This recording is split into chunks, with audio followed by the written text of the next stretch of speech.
Channel को subscribe करें और लेटेस्ट वीडियो के लिए बेल आइकन को क्लिक करें।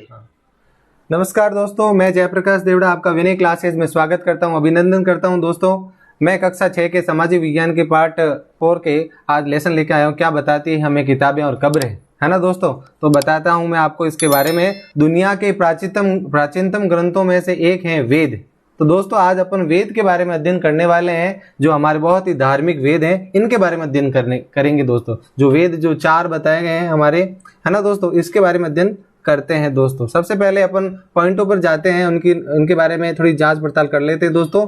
वेद किसी पुरुष विशेष की रचना नहीं है दोस्तों, अर्थात वेदों को किसी पुरुष ने नहीं बनाया दोस्तों, है ना दोस्तों, बल्कि वेदों को किसी देवी ज्ञान का अंश माना गया। अर्थात देवताओं का जो ज्ञान है, जो अथाह सागर का जो ज्ञान है, उन्हीं को ना वेद कहा गया है ना। किसी व्यक्ति विशेष ने वेदों की रचना नहीं की है दोस्तों। अब बात करते हैं वेदों का संकलन किसने किया ना। वेदों को किसने ना क्रमबद्ध रूप से व्यवस्थित किया, वो है महर्षि कृष्ण देव पायन। अर्थात अपन कह सकते हैं महर्षि वेद व्यास जी ने वेदों का संकलन किया है ना।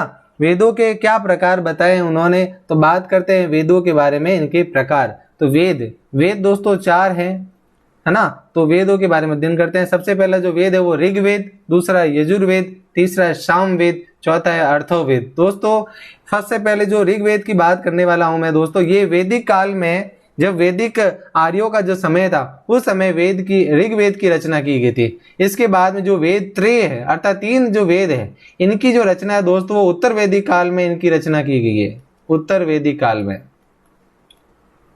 वैदिक काल में यजुर्वेद, सामवेद और अथर्ववेद की रचना की गई है दोस्तों, है ना दोस्तों। तो ऋग्वेद में सारे मंत्रों का उच्चारण है, कौन से देवता को कैसे प्रसन्न किया जाए, कौन सा मंत्र उच्चारित किया जाए, है ना। ये सारी जो बातें हैं, जो सारे जो मंत्र हैं, प्रार्थनाएं, वो ऋग्वेद में संकलित है दोस्तों, है ना। फिर यजुर्वेद, सामवेद और अथर्ववेद में भी अलग अलग बातें कही गई, अलग अलग मंत्र यज्ञों के बारे में कहा गया है ना दोस्तों। तो अपन इसके बारे में अब आगे अध्ययन करते हैं दोस्तों, है ना। अब बात करते हैं ऋग्वेद, है ना। ऋग्वेद को वापस शुरुआत से जानते हैं कि ऋग्वेद में क्या बताया गया है। ये वेद सबसे पुराना वेद दोस्तों, सबसे पुराना जो वेद है वो ऋग्वेद है। इसकी रचना दोस्तों वैदिक काल में आर्यों के द्वारा की गई थी। अर्थात कह सकते हैं जो देवता थे, देवताओं का जो अंश माना गया है, अर्थात वेदों का जो संकलन है, जो महर्षि वेद व्यास जी ने किया है। लेकिन ऋग्वेद जो वेद है सारे, वो किसी व्यक्ति विशेष की रचना नहीं है दोस्तों, इसको ध्यान रखना। ये केवल देवी अंश माना गया है इनको, है ना।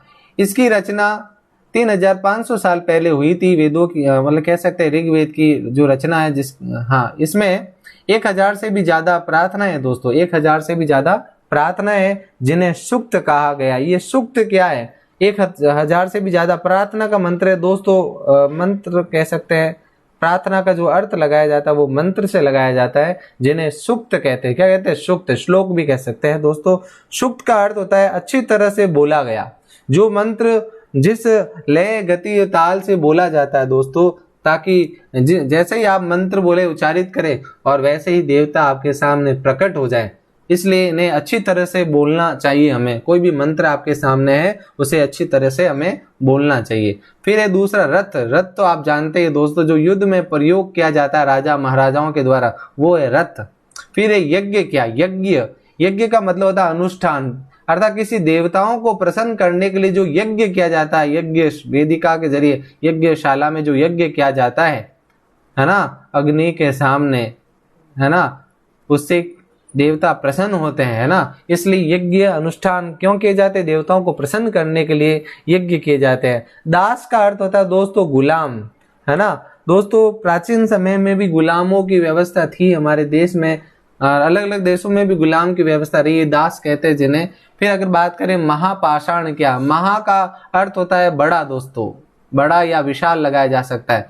और अगर बात करें पाषाण का अर्थ होता है पत्थर, अर्थात ये कोई काल नहीं है दोस्तों, ये एक ऐसी विधि थी जिसके माध्यम से बड़े बड़े पत्थरों को, बड़ी बड़ी शिलाओं को गोलाकार आकृति में बैठाकर, अर्थात रखकर,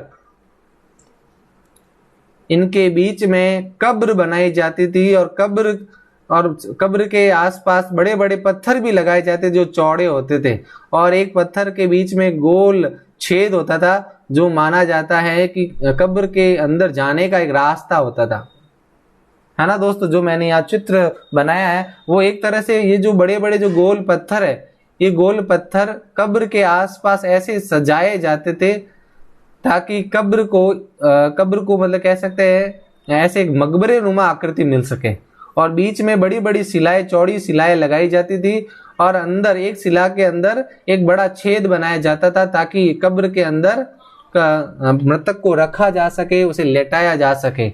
इसके साथ में कब्र के अंदर ही जिस व्यक्ति की मृत्यु हुई है उस व्यक्ति के साथ में जो उसकी प्रिय जो वस्तु है उसको भी दफनाया जाता था उसके साथ में, मृतक के साथ में। दोस्तों ये सारी बातें अपन अब बात करने वाले हैं महापाषाण काल में। इससे पहले अपन वेदों के बारे में अध्ययन कर लेते हैं, वेद क्या होते हैं, है ना दोस्तों। अब बात करते हैं, मैंने अभी बात की आपको 3500 साल पहले ही है ना ऋग्वेद की रचना हुई थी। ऋग्वेद की जो सबसे प्राचीन जो वेद है, सबसे प्राचीन, है ना।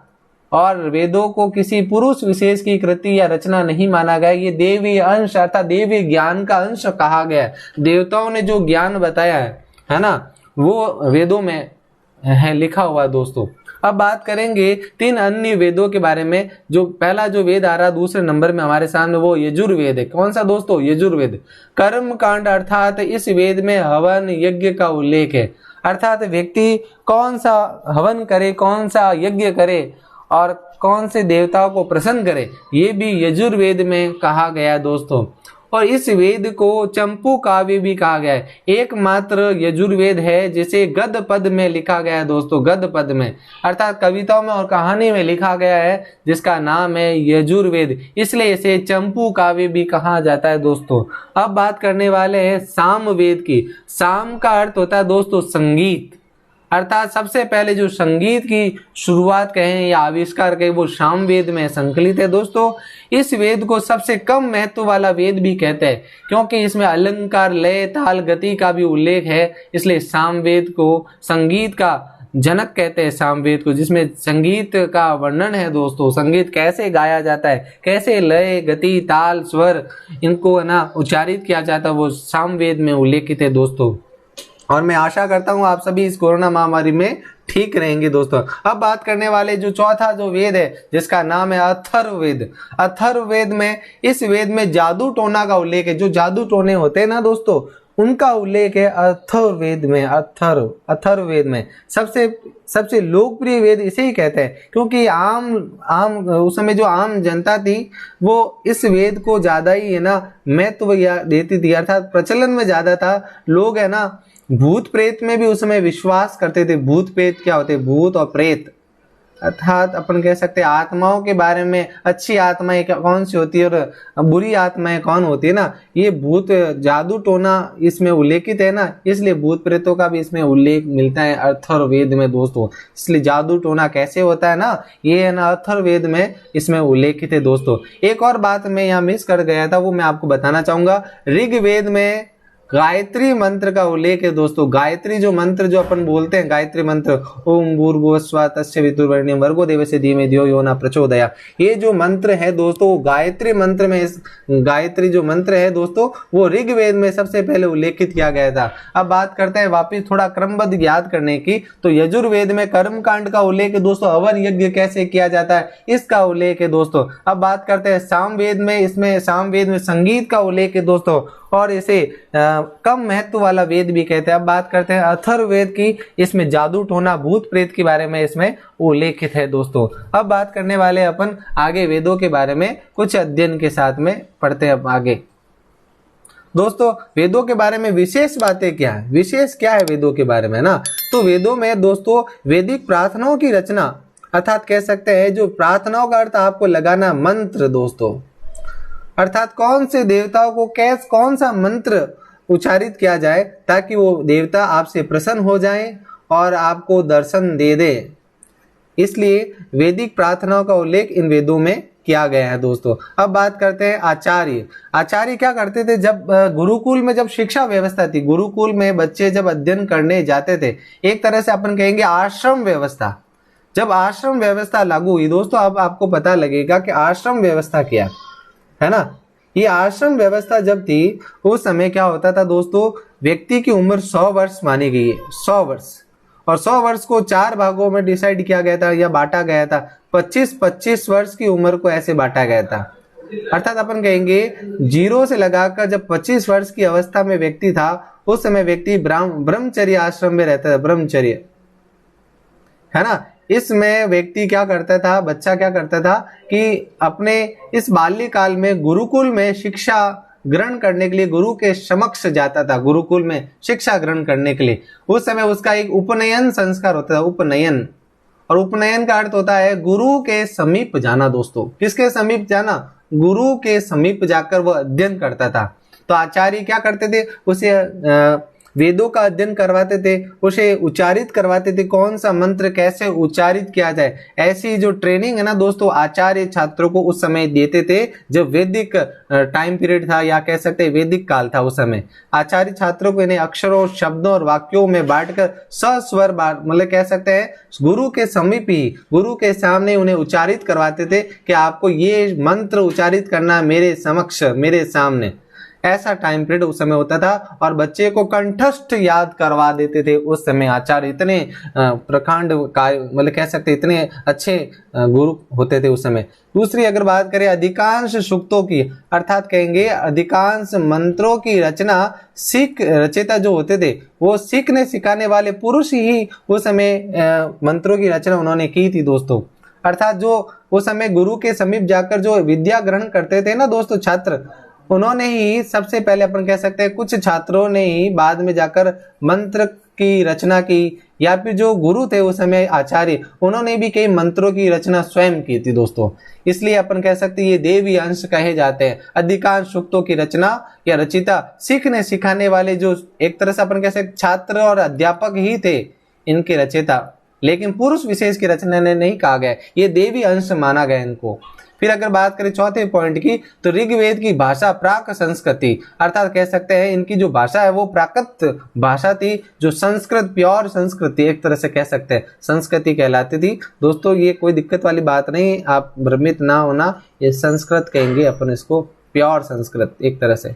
अब बात करने वाले आगे की, और हमारे पास में खूब सारे पॉइंट है दोस्तों जो आपको वेदों के बारे में अध्ययन करवाने लायक है दोस्तों। अब बात करते हैं आगे, संस्कृत और अन्य भाषाएं क्या है ना दोस्तों। संस्कृत भाषा और अन्य भाषाओं का क्या संबंध एक दूसरे से, वो बात करते हैं। पहले बात करते हैं संस्कृत को देववाणी भी कहते हैं दोस्तों। देववाणी, देववाणी क्यों कहते हैं दोस्तों? देववाणी इसलिए कहते हैं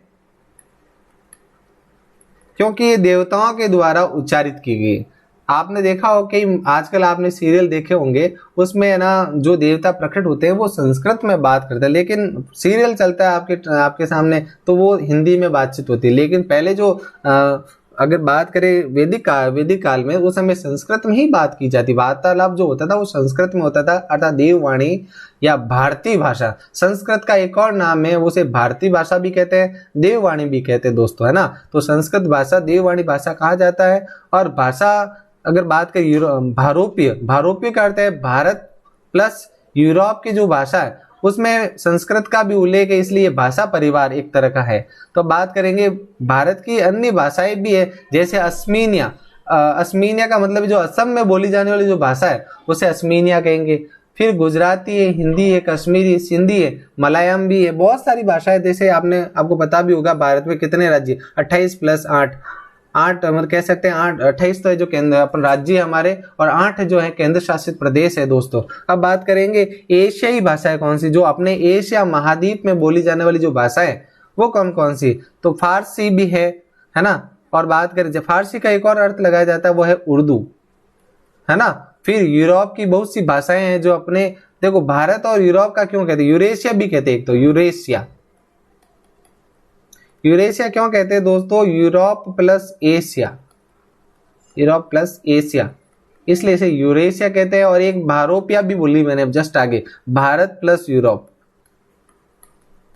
है ना। तो आप कंफ्यूज ना हो दोस्तों, इसलिए मैंने आपको यहाँ क्लियर कर दिया है दोस्तों, है ना। फारसी यूरोप की बहुत सी भाषाएं भी है, जैसे अगर बात करें अंग्रेजी, फ्रांसीसी, जर्मन, यूनानी, इतालवी, स्पेनिश, ये सारी भाषाएं अपने एशिया क्षेत्र में बोली जाने वाली भाषा है दोस्तों। तो आपको ये समझ में आया होगा, ये भाषा परिवार है संस्कृत का, है ना। तो हमारे अकेले भारत में इतनी सारी भाषाएं बोली जाती है, तो पूरे एशिया महाद्वीप में कितनी भाषाएं बोली जाती है, जो मैंने कुछ एक आपके सामने प्रस्तुत की दोस्तों। अब बात करने वाले आगे की चरक संहिता। चरक, देखो दोस्तों, आज से लगभग 2000 साल पहले एक चरक नामक विद्वान हुए थे। चरक बहुत बड़े विद्वान हुए थे। इन्होंने अपने टाइम में, अगर बात करें, इन्होंने अपने टाइम में चिकित्सा शास्त्र पर एक ग्रंथ लिखा था जिसका नाम था चरक संहिता। चिकित्सा शास्त्र पर, अर्थात कह सकते हैं इन्होंने व्यक्ति को कैसे ठीक किया जाए, अगर उसे कोई भी रोग हो जाए उसे कैसे ठीक किया जाए, ऐसी जो विधियां है उन्होंने अपने इस ग्रंथ चरक संहिता में लिखा है ना दोस्तों। तो उसमें भी अपन कह सकते हैं कि चरक बताते हैं कि मनुष्य के शरीर में 306 हड्डियां होती। कितनी हड्डियां? सॉरी, 360 हड्डियां होती है, ये चरक कहते हैं अपने इस चरक संहिता में दोस्तों, है ना। अब बात करेंगे 360 हड्डियां कैसे होती है। देखो दोस्तों, अगर बात करें कि आज के टाइम की बात करें या बाल्यकाल में शैशवावस्था की बात करें, तो बच्चे में 306 हड्डियां होती है। कितनी? 306 हड्डियां होती है ना। जैसे जैसे वो बड़ा होता है ना दोस्तों, तो 300 की जगह फिर उसकी हड्डियां कम होने लग जाती है, जो आगे जाकर 206 हो जाती है ना। जैसे जैसे वो बड़ा होता है, जैसे जैसे हड्डियां ना सिकुड़ती जाती है, वो कुछ हड्डियां बड़ी भी हो जाती है ना वक्त के हिसाब से, इसलिए हड्डियां क्या हो जाती है? 206 हो जाती है ना। मनुष्य के शरीर में 360 हड्डियां होती है। ये कौन बताते हैं? चरक संहिता में चरक बताते हैं। और ये आधुनिक शरीर रचना विज्ञान है ना, उसमें 206 हड्डियां से भी ज्यादा, ये काफी ज्यादा उस समय हुआ करती थी, अगर कैसे कहते हैं चरक संहिता में। फिर संभवतः चरक ने अपनी गिनती में दांत, हड्डियों के जोड़ और कांटीज को लेकर ये संख्या बता दी होगी, इसलिए 306 बताते हैं, 360 बताते हैं दोस्तों। सॉरी, ये बार बार मिसिंग क्यों हो रहा है, इसको ठीक कर लेते हैं, है ना दोस्तों। तो ये बात करते हैं चरक संहिता में। चरक कहते हैं कि मनुष्य के शरीर में 360 हड्डियां होती है। जैसे जैसे शरीर बड़ा होता जाता है, ये हड्डियां 206 में बदल जाती है दोस्तों, है ना। तो आपको कितनी अच्छी जानकारी यहाँ मिल रही है दोस्तों। अब बात करते हैं कुछ महत्वपूर्ण तिथियां, है ना, कब कौन सा कार्य हुआ या कौन सी रचना हुई, ये बारे में कुछ महत्वपूर्ण तिथियां मैं लेकर आया हूं आपके सामने दोस्तों। पहले पॉइंट की बात करें मेरे दोस्तों, तो वो है पहला पॉइंट हमारा, वेदों की जो रचना का जो प्रारंभ है, लगभग 3500 साल पहले वेदों की रचना हुई थी। और वेद कितने बताए गए? 4 वेद बताए गए। और वेद कौन से? अगर बात करें, ऋग्वेद है, सामवेद, यजुर्वेद, अथर्ववेद बताया गया। और सबसे प्राचीन वेद कौन सा दोस्तों? ऋग्वेद है, और इसमें गायत्री मंत्र का उल्लेख है दोस्तों। अब बात करेंगे दूसरा जो पॉइंट है, महापाषाण, अर्थात कोई काल की बात नहीं कर रहा हूं, ये एक तरह के दोस्तों कब्र को रखने की एक विधि थी, है ना। कब्र को कैसे बनाया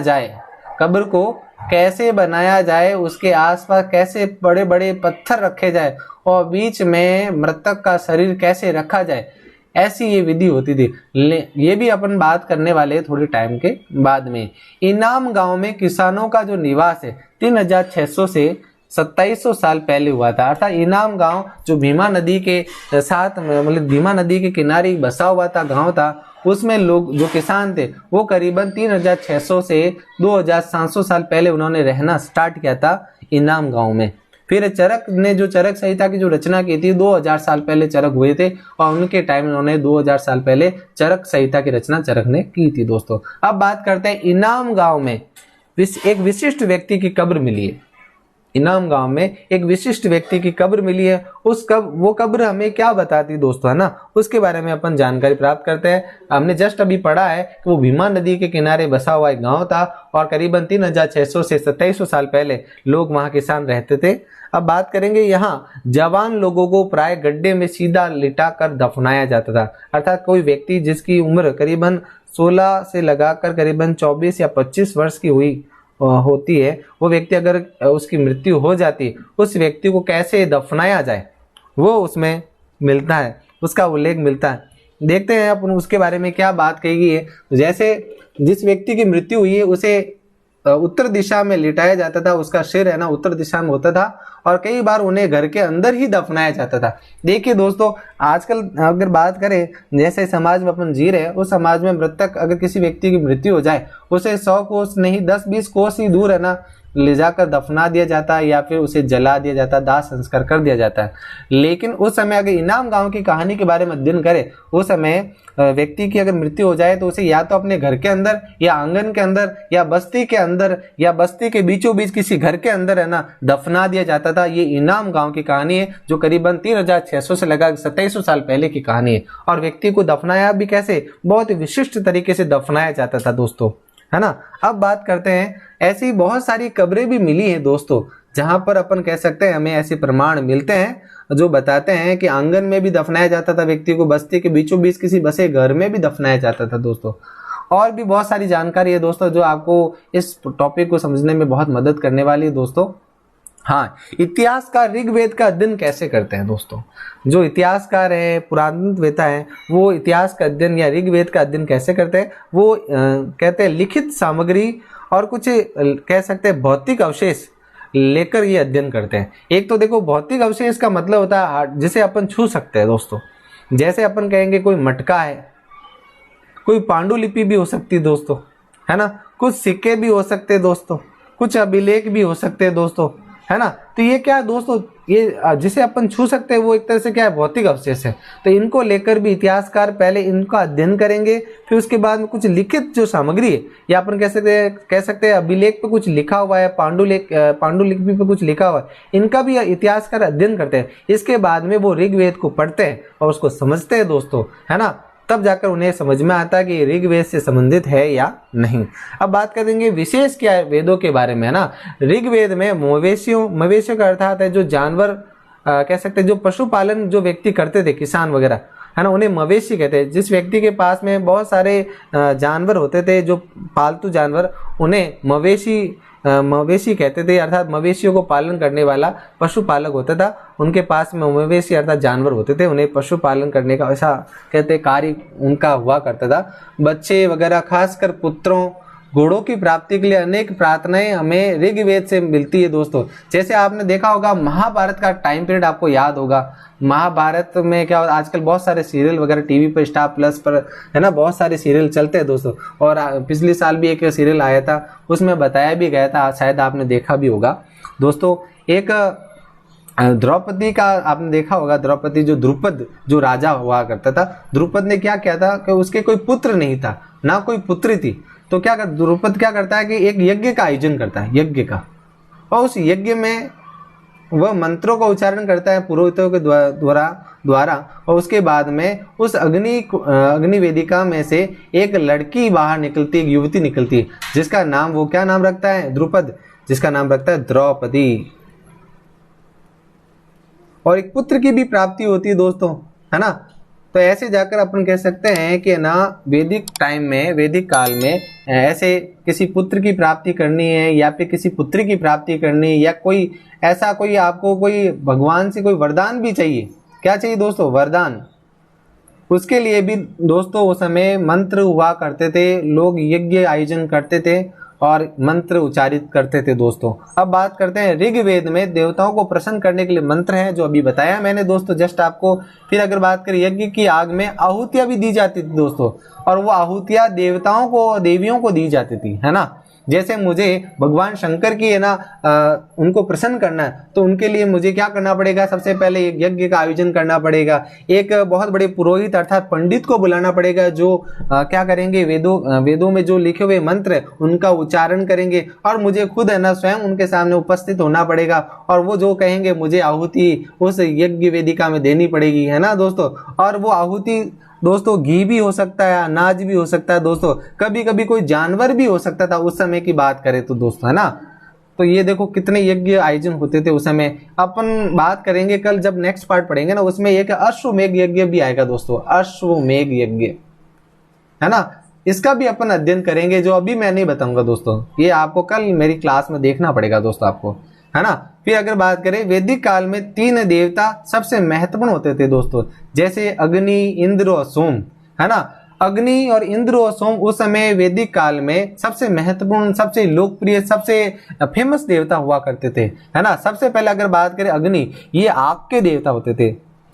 आग के देवता। अगर आपको किसी भी देवता को प्रसन्न करना है, सबसे पहले आपको क्या करना पड़ेगा दोस्तों, यज्ञ वेदिका लगानी पड़ेगी, यज्ञ करना पड़ेगा, और यज्ञ में से क्या निकलेगी, आग निकलेगी, अर्थात अग्नि देवता प्रकट होंगे, तभी आपका कोई काम सिद्ध हो पाएगा, है ना। तो दूसरे जो उस समय अगर बात करें क्या ना, जो दूसरे फेमस देवता थे वो अग्नि देवता हुआ करते थे दोस्तों, और पहले नंबर पे जो फेमस देवता थे वो इंद्र हुआ करते थे, इंद्र, है ना।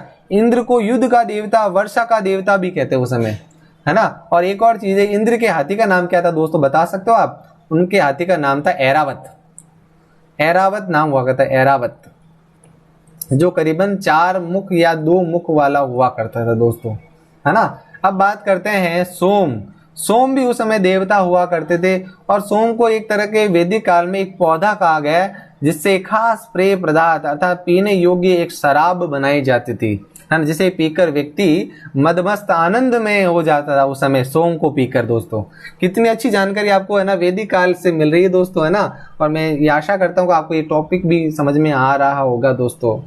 अब बात करते हैं आगे हम अपने वैदिक टाइम में दोस्तों वर्ण व्यवस्था भी हुआ करती है। वर्ण व्यवस्था का मतलब है कि अपन कह सकते हैं कि जो लोग हुआ करते थे, जो जन हुआ करते थे, जनता हुआ करते थे, उनको पुरोहितों ने, पुरोहित का मतलब होता है जो पंडित वगैरह थे, जिन्होंने वेदों का अध्ययन किया, वेदों का अध्ययन, उन्हें पुरोहित कहते थे, उन्हें आचार्य कहते थे, है ना। उन्होंने वर्ण अर्थात लोगों का एक समूह बना दिया, सभी लोगों को 4 भागों में बांट दिया कि ये जो लोग, जो वर्ण है अर्थात लोगों का जो समूह है, उसको 4 भागों में बांटा दोस्तों, है ना। और वो भी कैसे, कर्म पर आधारित, जो व्यक्ति जैसा काम करेगा, जैसा कर्म करेगा, उसके आधार पर व्यक्तियों को 4 भागों में उन्होंने बांट दिया, है ना। अब बात करते हैं वो कौन से 4 वर्ण हैं जिनका अध्ययन अपन को यहाँ पर करना है।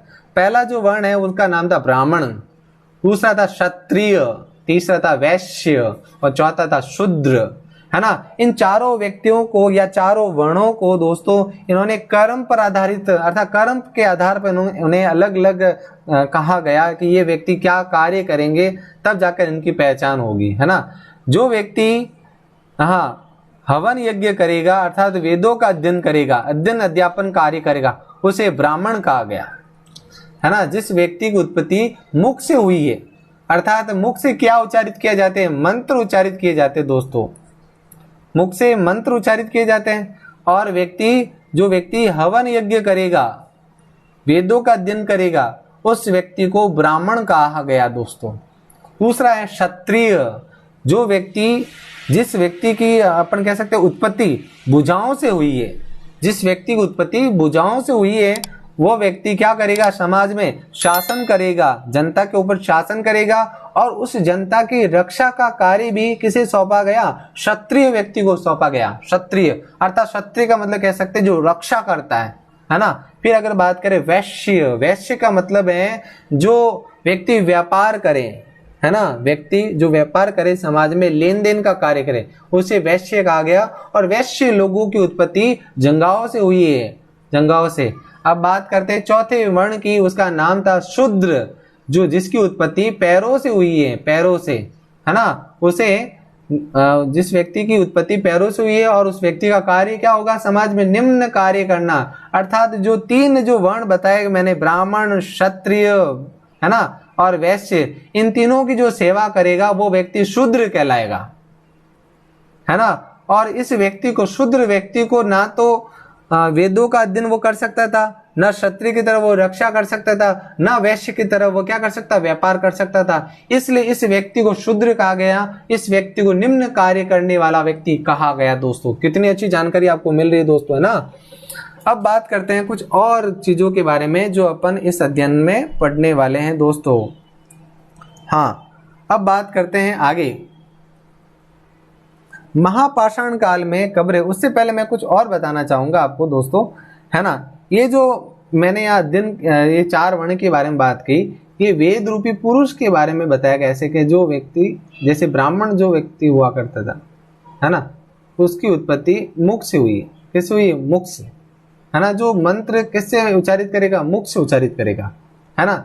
और जो व्यक्ति रक्षा करने का कार्य करेगा अपने हाथों से, उस व्यक्ति को क्षत्रिय कहा गया। है ना। और वैश्य का कार्य अपन कह सकते हैं, वैश्य की जो उत्पत्ति है वो जंगाओं से हुई है ना, जिसका कार्य था समाज में व्यापार करना, विनिमय करना। और शूद्र का अर्थ था जो पैरों से जिसकी उत्पत्ति हुई है, जो समाज में निम्न कार्य करेंगे। और जो तीन जो वर्ण बताए मैंने, ब्राह्मण, क्षत्रिय और वैश्य, उनकी सेवा करने का कार्य करेगा, वो क्या कहलाएगा दोस्तों? शूद्र कहलाएगा। नेक्स्ट अगर बात करें दोस्तों, वो है महापाषाण काल में कब्रें, है ना। महापाषाण काल, काल नहीं कहेंगे दोस्तों, इसे काल नहीं कहना है हमें दोस्तों। इसे अपन कहेंगे दोस्तों कि ये एक ऐसी विधि थी, विधि जिसके माध्यम से दोस्तों कब्रों को सजाया जाता था। कब्र को क्या कहते हैं दोस्तों? सजाया जाता था। ये देख लीजिए दोस्तों, आपके सामने चित्र भी उपस्थित हो रखा है, फोटो मैंने लगा रखी है। देखिए दोस्तों, बड़े बड़ी शिलाएं लगा रखी है, बड़ी बड़ी शिलाएं, है ना। और इन शिलाओं को लगाने वाले व्यक्ति भी अलग अलग हुआ करते थे, है ना। अगर बात करें तीन व्यक्तियों की, अगर जैसे एक व्यक्ति का कार्य था दोस्तों, बड़ी बड़ी अपन बात करेंगे यहाँ पर, छोटी बात करेंगे पहले दोस्तों, क्या ना, पहले तो मृतक के लिए दफनाने की जगह खोदने वाला, ये देखो अलग अलग व्यक्तियों के अलग अलग कार्य बता रहा हूं दोस्तों मैं आपको। दूसरा कार्य है बड़ी बड़ी शिलाओं को ढोने वाला, मतलब ढोना का होता है उचाने वाला, उठाने वाला कह सकते हैं, है ना। शिलाओं को ढोने वाला। और अगर बात करें तीसरी, मृतक को दफनाने वाला।